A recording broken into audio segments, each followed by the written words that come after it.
Malaysia সরকার জানিয়েছে দেশটিতে কৃষি কাজের জন্য কলিং ভিসায় আরও কর্মী দরকার। দেশটির স্বরাষ্ট্রমন্ত্রী জানিয়েছেন, যদিও সরকার গত বছর থেকে বিদেশি কর্মী নিয়োগ স্থগিত রেখেছে, তবুও শ্রমিক সংকটের কারণে প্ল্যান্টেশন ও পণ্য মন্ত্রণালয় থেকে বিদেশি কর্মী নিয়োগের জন্য অনুরোধ এসেছে। ফলে পাম তেল খাতে নতুন কর্মী পেতে তারা আবেদনপত্র উন্মুক্ত করেছেন। এছাড়াও দেশটির দ্বীপরাজ্য সারওয়াকে প্রয়োজন 2 লাখের মতো শ্রমিক। তবে সারওয়াকে শ্রমিক নিয়োগ জটিল ও সময় সাপেক্ষ। তাতে কি লাভ হবে বাংলাদেশি কর্মীদের?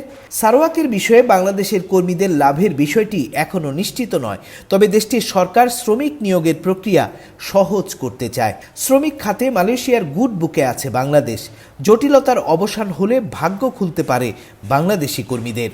তবে কুয়ালালামপুর বাংলাদেশ দূতাবাস একটি বিষয়ে সতর্কতা জারি করেছে। দূতাবাস বাংলাদেশি নারী কর্মীদের দেশটিতে না যেতে অনুরোধ করেছে। দেশ থেকে নারী কর্মী নিয়ে মালয়েশিয়ায় প্রতারণা করা হচ্ছে বলে অভিযোগ দূতাবাসের। আর মালয়েশিয়ার সাথে নারী কর্মী নিয়োগ নিয়ে কোনো চুক্তিও নেই বাংলাদেশের।